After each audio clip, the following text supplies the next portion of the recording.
Bueno, hoy quiero compartir con ustedes mm, un tema que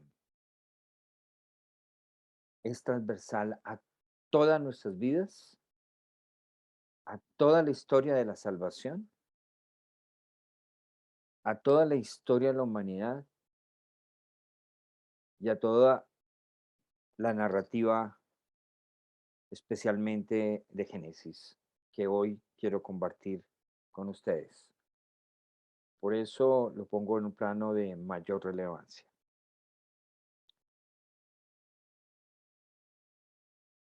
Lo que en Génesis se relata puede ser leído tranquilamente para ejercitarnos con miras a la autorrevelación de Dios en Jesucristo. Es como el preámbulo de la revelación de Dios en la persona de Jesús. Jesús, la imagen visible del Dios invisible. Pero también nos encontramos que su eterno poder y deidad ha sido y fue manifiesto a través de las cosas invisibles, a través de las cosas visibles, las cosas invisibles de Él, eterno poder y deidad, se hacen claramente visibles desde la creación del mundo, siendo entendidas por medio de las cosas hechas, por medio de las cosas hechas. Lo que en Génesis se relata puede ser leído tranquilamente para ejercitarnos con miras a la autorrevelación de Dios en Jesucristo.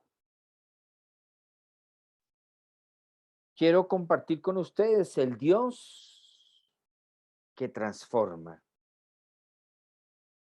Y Génesis es el libro del Dios de las transformaciones. Primero que todo, a través de la creación, Dios transformó el caos en orden, en funcionabilidad. Pero también nos encontramos con que Génesis, además de ser el libro de las transformaciones, es el libro de los inicios. ¿Por qué es el libro de los inicios? En el principio creó Dios los cielos y la tierra. En el principio es el libro de los inicios, pero también es el libro de los inicios de la creación, es el libro de los inicios de la creación del ser humano. Es el libro de los inicios de la creación de la primera pareja, de la primera relación, los inicios de la primera familia, los inicios de la primera comunidad, los inicios de la primera revelación de Dios, los inicios también, desafortunadamente, de la caída, de la primera transgresión. También los inicios, desafortunadamente, de la muerte, los inicios de la caída, los inicios de los homicidios, los inicios de los fratricidios,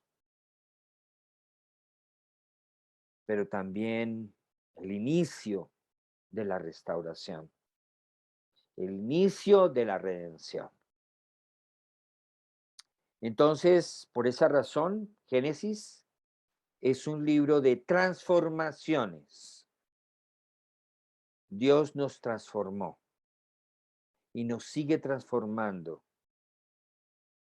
El no darle a Dios el espacio y la acción para que Él intervenga es querernos quedar en modo pausa, es querernos quedar en una condición sin Dios. Es caos, es confusión, es oscuridad.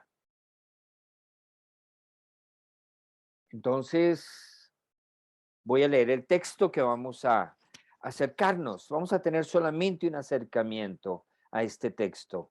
En el principio creó Dios los cielos y la tierra estaba desordenada y vacía, y las tinieblas estaban sobre la faz del abismo, y el Espíritu de Dios se movía sobre la faz de las aguas. Y dijo Dios, sea la luz, y fue la luz. Esta es la versión Reina Valera del 60. Voy a leer la versión Jerusalén, Génesis 1:1. En el principio creó Dios los cielos y la tierra. La tierra era caos y confusión y a oscuridad por encima del abismo. Miren cómo era caos y confusión y a oscuridad. La versión Reina Valera dice desordenada y vacía, y las tinieblas estaban en la faz del abismo. Y un viento de Dios aleteaba por encima de las aguas. Y un viento de Dios aleteaba por encima de las aguas. La Reina Valera dice, se movía. Luego la traducción, nueva traducción viviente. En el principio, Dios creó los cielos y la tierra. La tierra no tenía forma y estaba vacía, y la oscuridad cubría las aguas profundas. Y el Espíritu de Dios se movía en el aire sobre la superficie de las aguas. Entonces Dios dijo, que haya luz, y hubo luz.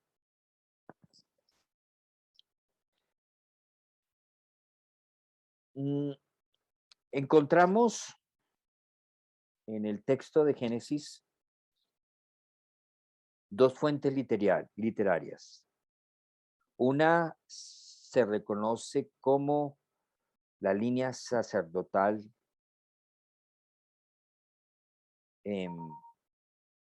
una yavista y otra eliaísta. Digámoslo así, son dos tradiciones que fueron construyendo el texto y el redactor, inspirado por el Espíritu Santo, lo escribe. Entonces, este primer texto forma parte de lo que se llama un escrito sacerdotal. ¿Por qué se le conoce como un escrito sacerdotal? Porque precisamente em, fue escrito por sacerdotes judíos de la tribu de Leví. Génesis forma parte de lo que se conoce como el Hexateuco. No es Pentateuco únicamente, sino Hexateuco, o sea, los 6 primeros libros de la Biblia, los cuales se consideran una unidad ordenadora, una unidad narrativa. Entonces, este texto, estos 3 versículos, forman parte de ese escrito sacerdotal que se desarrolla en el capítulo 1. una obra que contiene esencialmente doctrina en su intención inicial. Hoy en día hacemos una lectura diferente, pero no podemos pasar desapercibidos ni pasar por alto de que este escrito forma parte de un escrito sacerdotal. Como decía, había dos fuentes narrativas, la yavista y la eloísta.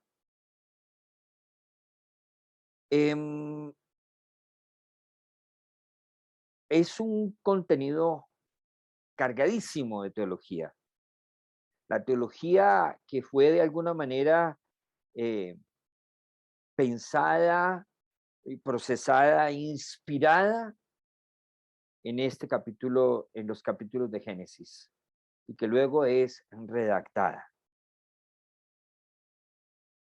Tiene un peso tremendamente doctrinal y por tanto un peso profundamente teológico.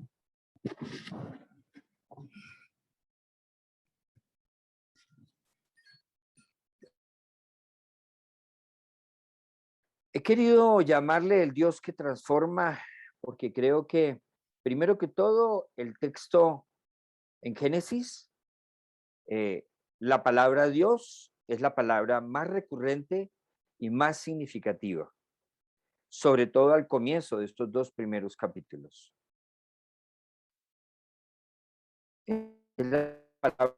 Entonces, la acción de Dios en el texto de Génesis y en estos dos capítulos es una acción transformadora. Entonces, la acción de Dios se da a través de la palabra. Esa creación no es ni por una guerra, ni por engrandecimiento biológico, como los dioses, como las narrativas de los babilónicos acompañaban precisamente en tiempos de la redacción de este documento de Génesis. Se pensaban los asirios que Dios había creado por procreación con otro Dios, o porque era un Dios que había ganado la batalla. Entonces, producto de esto, había sido dada la creación. No, el contexto de Génesis nos muestra algo muy diferente a lo que se encontraba en ese contexto mítico. Nuestro Dios es un Dios creador y es creador por medio de la palabra, su palabra. Y Él le da sentido a todo, como principio y sentido de todo, por medio de su palabra. Y aquí quiero hacer un paréntesis.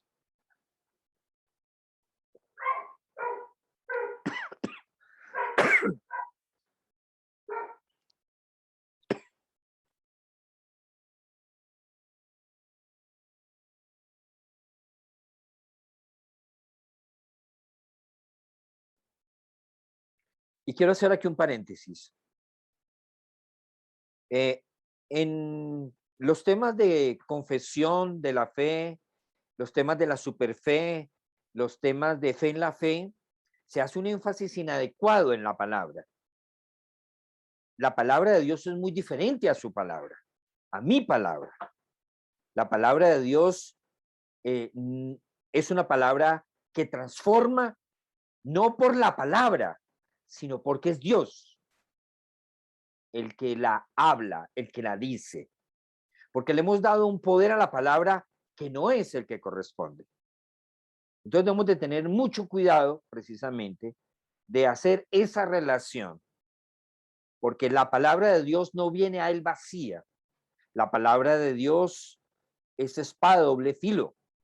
Pero ojo, no es la palabra por ser palabra, es la palabra por ser de Dios que es poderosa.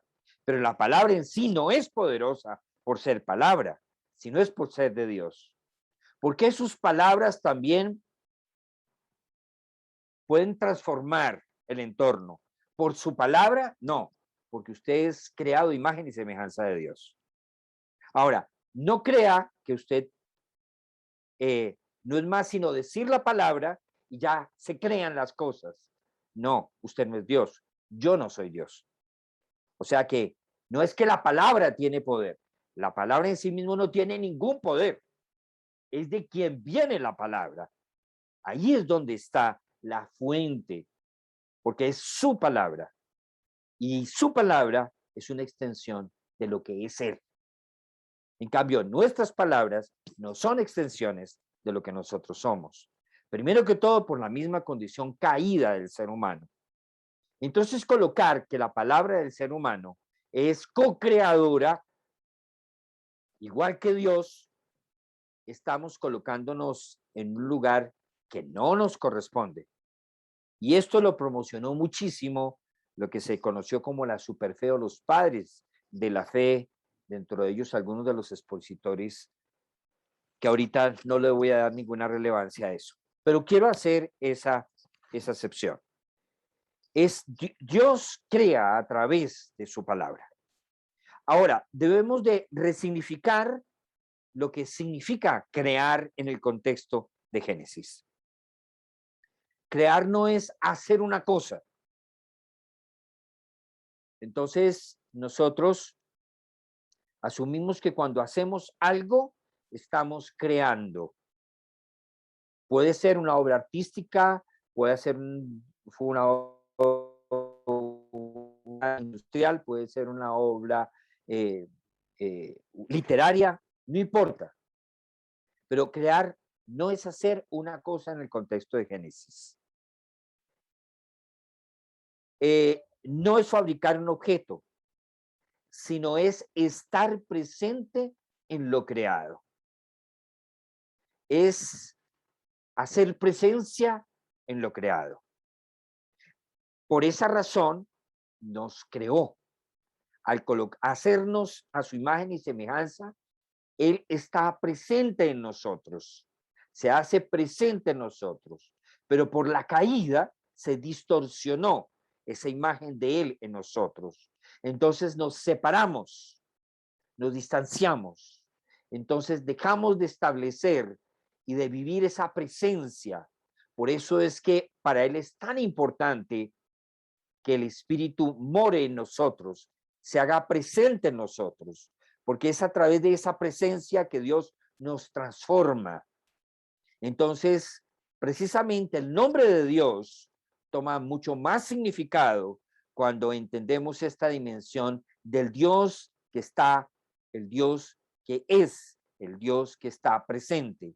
Su nombre es presencia. Entonces, Él se hace presente a través de su palabra. Se hace presente en el universo a través de su palabra, en lo que no existe. Entonces, Él lo hace, se hace presente y al hacerse presente transforma en este contexto de Génesis, en los textos que hemos leído, no es, su palabra es la que tiene la acción de crear y transforma lo que no existe. Entonces, aquí hay un elemento en el versículo número 1.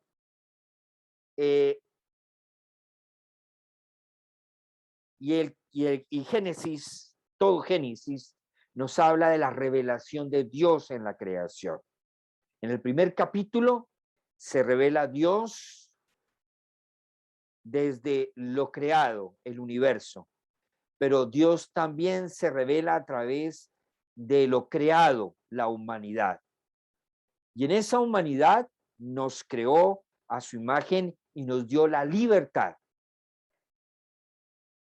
Por esa razón el ser humano puede destruirse si usa mal esa libertad, que es lo que pasó con la caída. Fue lo que pasó, la primera situación de violencia se da por la ausencia de Dios en la familia. Y esa es la condición de la caída en Génesis 3. Entonces nos encontramos con un Dios que se sale de sí y que es el salvador de la humanidad. Crea, pero además de eso, redime. Además de eso, transforma. Y vemos como entre el versículo, entre el versículo 1 y el versículo 2,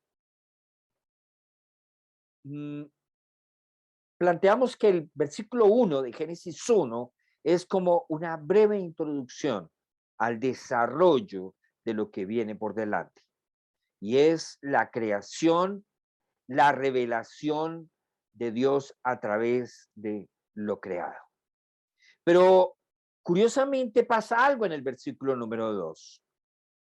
Podríamos decir que el versículo 2 pudiera decir que en el principio creó Dios los cielos y la tierra, y el 2 diría, y no había nada creado. Pero no dice eso. Dice que había caos y confusión. Eso era lo que había en el versículo número 2. Y del caos y de la confusión, Dios creó. Del caos y la confusión, Dios transforma. Del caos y de la confusión, Dios redime, resignifica, restaura. Entonces, pareciera que ese versículo 2 le da mucho más fuerza al versículo número 3. Dios, haya luz y hubo luz. Entonces, nos encontramos con que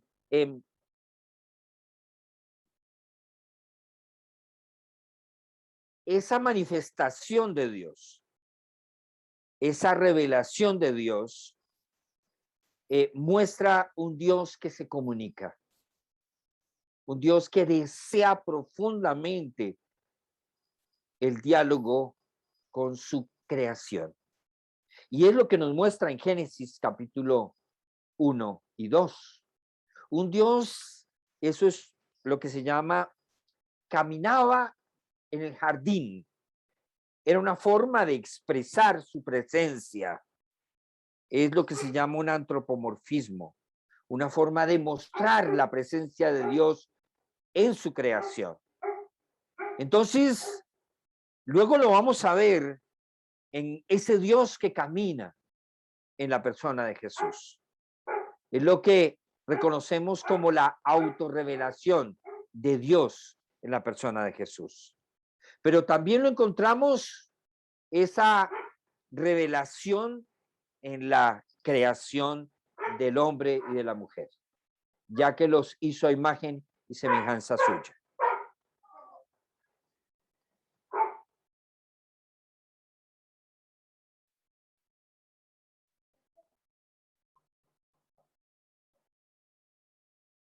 Nos encontramos con Génesis, con personajes para nosotros como es Adán, Abraham y Jacob. Y muchas veces le damos más relevancia a los personajes que a ese Dios que se hace presente a través de esos personajes. Entonces, Dios se hace presente, pero ¿qué sucede? Que le hemos dado más presencia a los personajes que a la presencia de Dios. Y eso suele pasarnos en nuestras vidas. Se hace más presente la acción de nosotros que la acción de Dios. Entonces nos ponemos en un primer plano, cuando Él desde Génesis a Apocalipsis es el primer plano. Es algo que tenemos que aprender cuando leemos Génesis. Y lo importante en Génesis, ¿qué es significativa la vida de Abraham? ¿Qué es significativa la vida de Jacob, la vida de José? Qué importante el pueblo de Israel. Pero el pueblo de Israel no puede ser más importante que el Dios de Israel.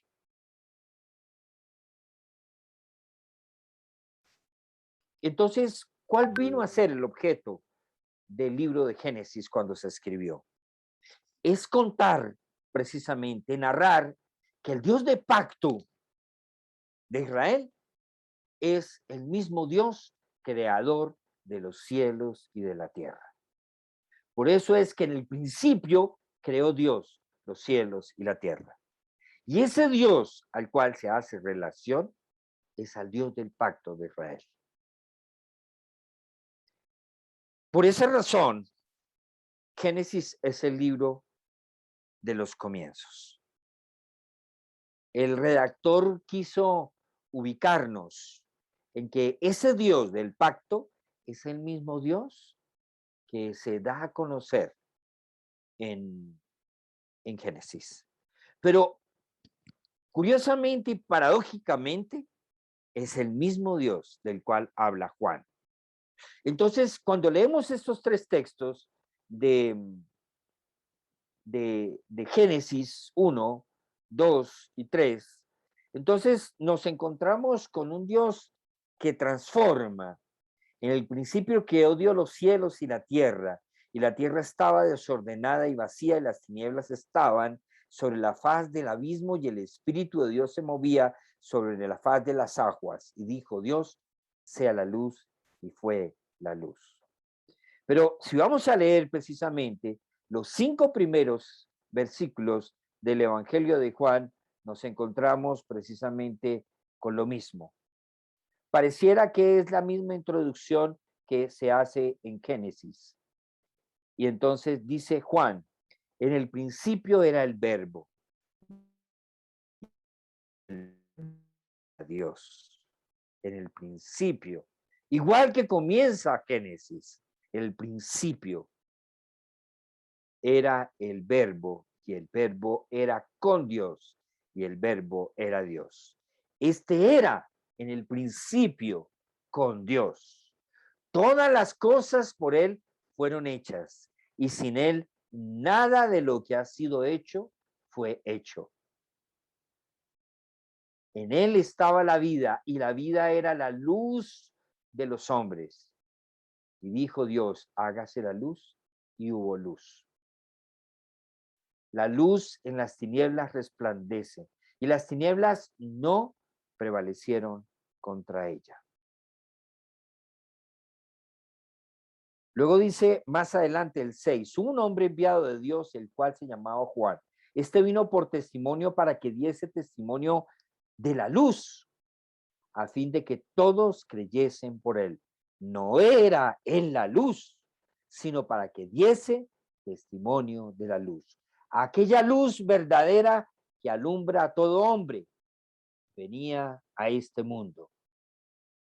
Noten cómo aquella luz verdadera que alumbra a todo hombre venía a este mundo, porque el mundo estaba en tinieblas. Era la misma condición en la cual se encontramos en el versículo número 2. El versículo número 5, el versículo número 2 de Génesis, nos dice el versículo 5, y la luz en las tinieblas resplandece, y las tinieblas no prevalecieron contra ella. Y allí comienza en Génesis la creación, y aquí comienza la nueva creación.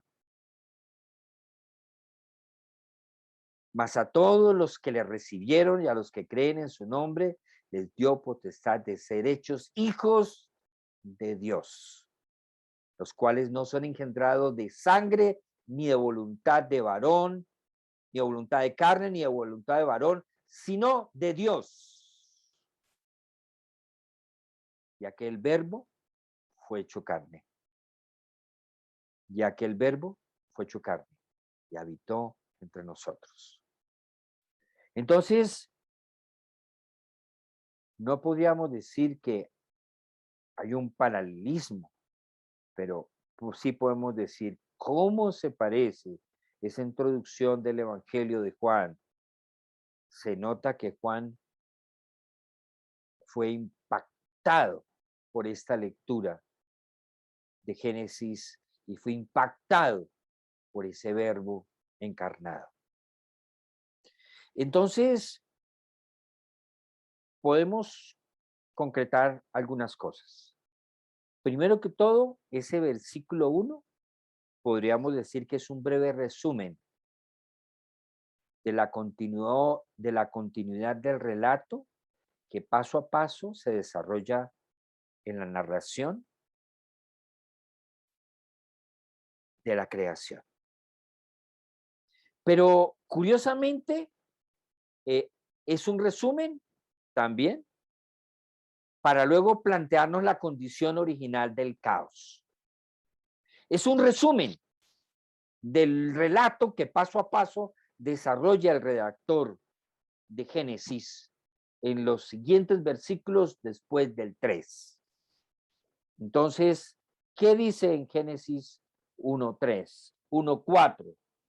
Dice así, Génesis 1:4.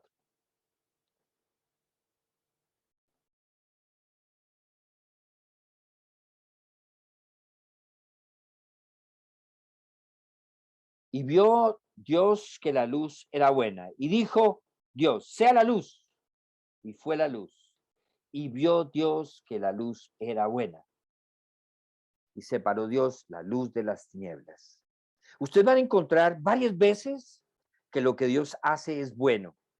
Y nos va a mostrar y quiere subrayar que todo lo que Dios hizo era bueno. Versículo 10, y vio Dios que era bueno.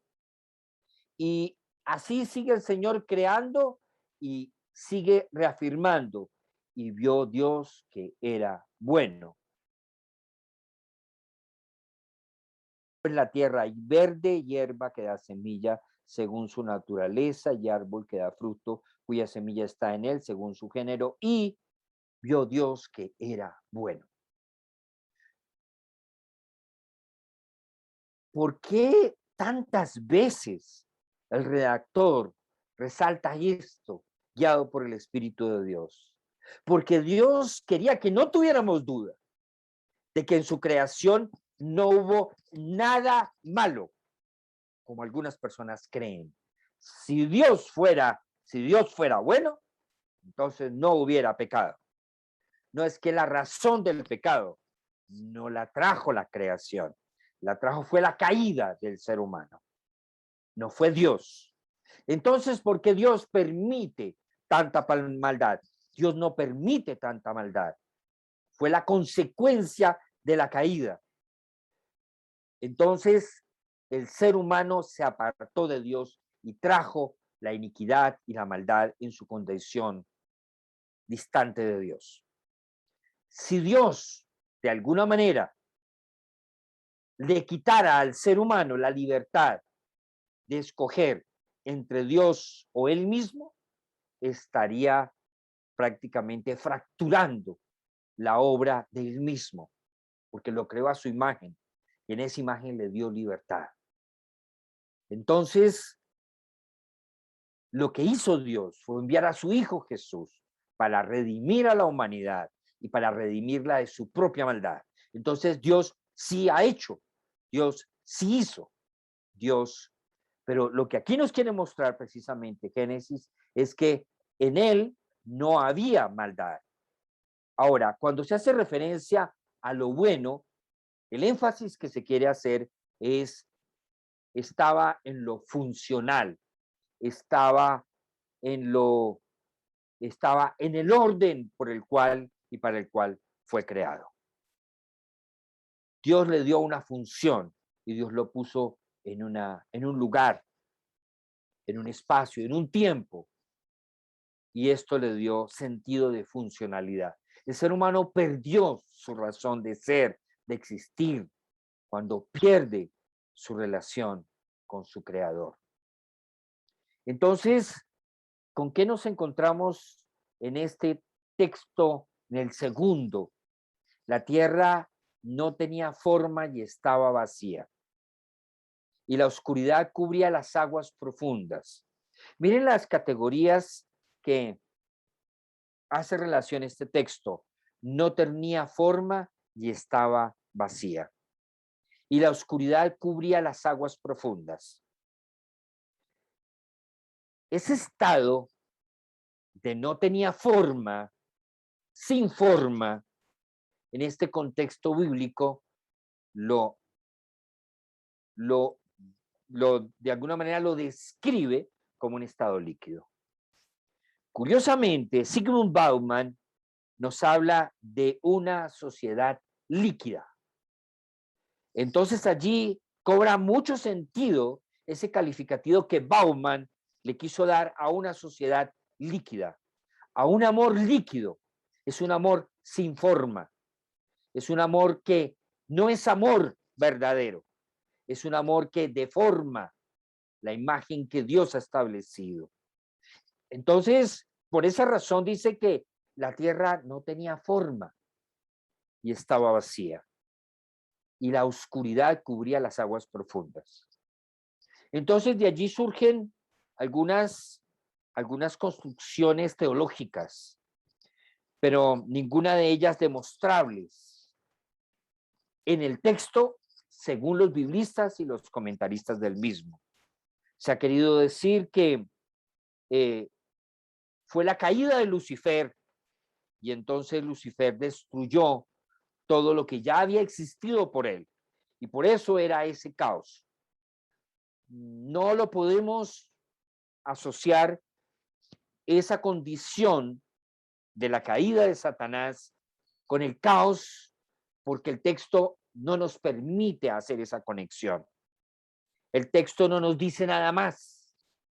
Solamente podemos hacer construcciones teológicas, más sin un piso realmente resistente.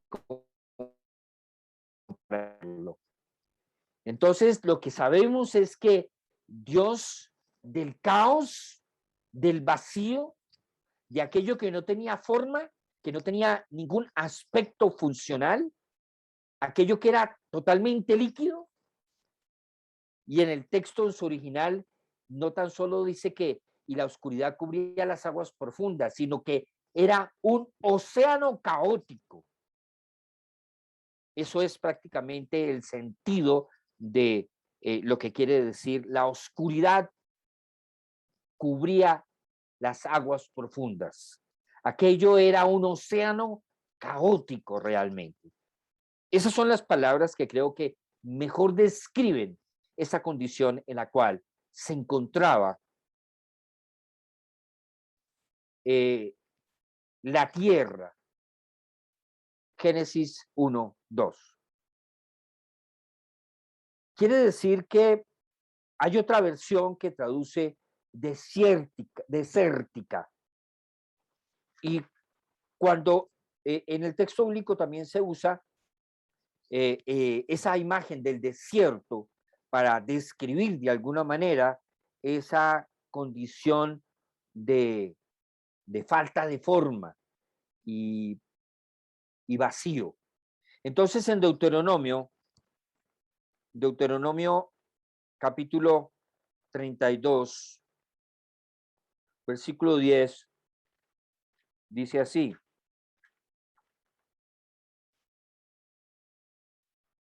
le halló en tierra de desierto y en yermo de horrible soledad. Lo trajo alrededor, lo instruyó, lo guardó como a niña de sus ojos. Le halló en tierra de desierto, vacía. Esta es la condición en la cual Dios saca del caos por medio de su palabra, interviene esa oscuridad, y precisamente lo primero que Dios declara es: sea la luz. Entonces, podríamos decir, casi usando pues una ilustración, que aquello era como un agujero negro. Todo lo creado, podríamos decir que fue engullido por un abismo, y el caos constituye una amenaza para el siguiente paso. Entonces era necesario la intervención de la palabra, que iba a traer luz. Dios habla, Dios crea, Dios se extiende e interviene en esa realidad. Y eso es lo que Dios hizo con nosotros. Eso es lo que el Señor ha hecho con nosotros. Y esa intervención de Dios, precisamente, el texto la manifiesta como ese espíritu de Dios que se movía en el aire sobre la superficie de las aguas. Los biblistas y los entendidos del texto en el hebreo no aceptan que la palabra que se puede usar ahí es empollamiento, como eh, el ave que empolla sus huevos. Y de allí entonces surge una construcción de que Dios estaba empollando, y de ahí surge toda una elaboración en relación a la fe. Realmente el texto, los entendidos consideran que no podemos hablar que ese término de, del Espíritu de Dios se movía, no podríamos traducirlo como que estaba empollando. No, el término moverse es más vibrar, temblar, mecerse. Esos son los términos que más se aproximan a la acción del Espíritu de Dios, precisamente sobre las superficies de las aguas. Por tanto, el versículo 2 enseña a entender el milagro de la creación partiendo de la negación de vista. Y por eso comienza hablando sobre los informes, sobre los insondables, lo que la voluntad de Dios ha suscitado en la creación y por encima de lo cual Él mismo la mantiene constantemente. El cosmos necesita sin cesar esa voluntad creadora que lo sustenta. Es Dios quien sostiene la creación y es Dios el que la mantiene. Eso es precisamente lo que nos lleva al versículo número 3. Y Dios dijo, sea la luz, y fue la luz. Y allí encontramos en relación con Juan 1, del 1 al 5, que en el principio era el verbo, y el verbo era Dios, y el verbo era con Dios. Y ese verbo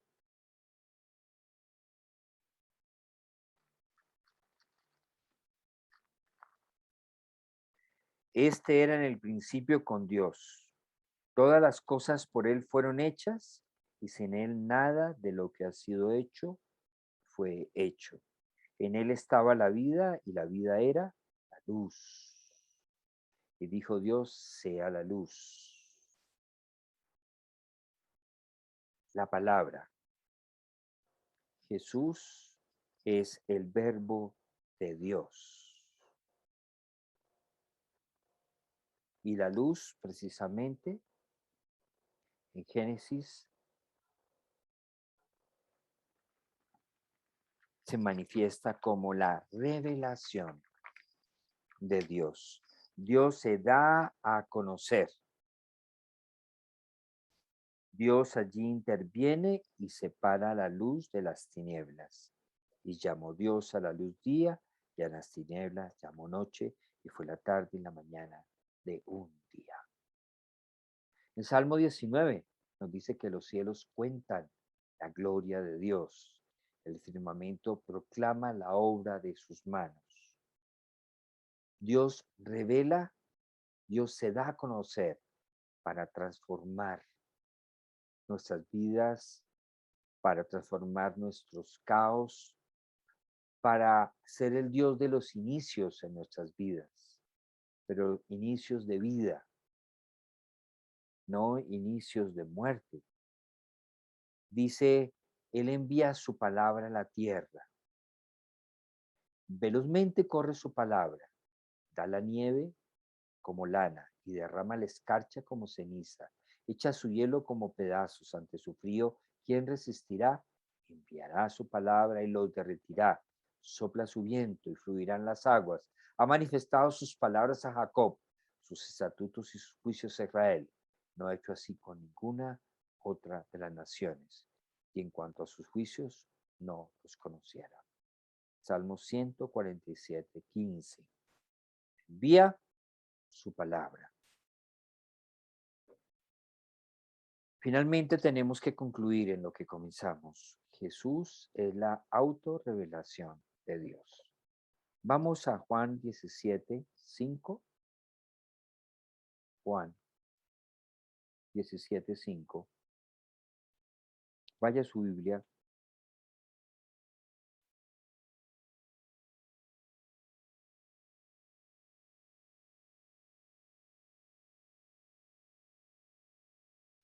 Ahora pues, Padre, glorifícame tú al lado tuyo.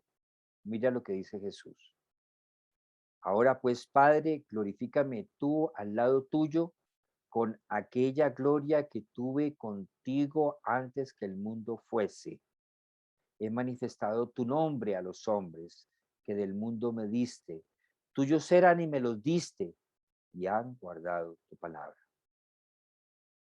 Ahora pues, Padre, glorifícame tú al lado tuyo con aquella gloria que tuve contigo antes que el mundo fuese. Jesús es la autorrevelación de Dios. Y Hebreos 11:3 dice lo siguiente. Hebreos 11:3. Por la fe entendemos haber sido constituidos el universo por la palabra de Dios, de modo que lo que se ve fue hecho de lo que no se veía. Hoy, ayer, Dios nos habló de muchas formas, de muchas maneras. Hoy, Dios nos habla a través de Jesús. Habiendo hablado muchas veces y de muchas maneras en otro tiempo a los padres, por los profetas en los postreros días, nos ha hablado por el Hijo. Dios es un Dios que habla. Dios es un Dios que se comunica. Dios ha hablado por el Hijo, a quien constituyó heredero de todo y por quien asimismo hizo el universo, el cual, siendo el resplandor de su gloria y la imagen misma de su sustancia, y quien sustenta todas las cosas con la palabra de su poder. Señor, qué significativo encontrarte y redescubrirte como aquel que lo hizo todo, como aquel que por medio de ti fue hecho todo, porque en ti, Señor, vivimos, existimos, somos. Gracias, Señor, por la misericordia extendida a nosotros al darte a conocer. Señor, revélate a nuestras vidas, a cada vida, a cada persona que está en el renuevo, conforme a su necesidad. Cristo Jesús. Amén.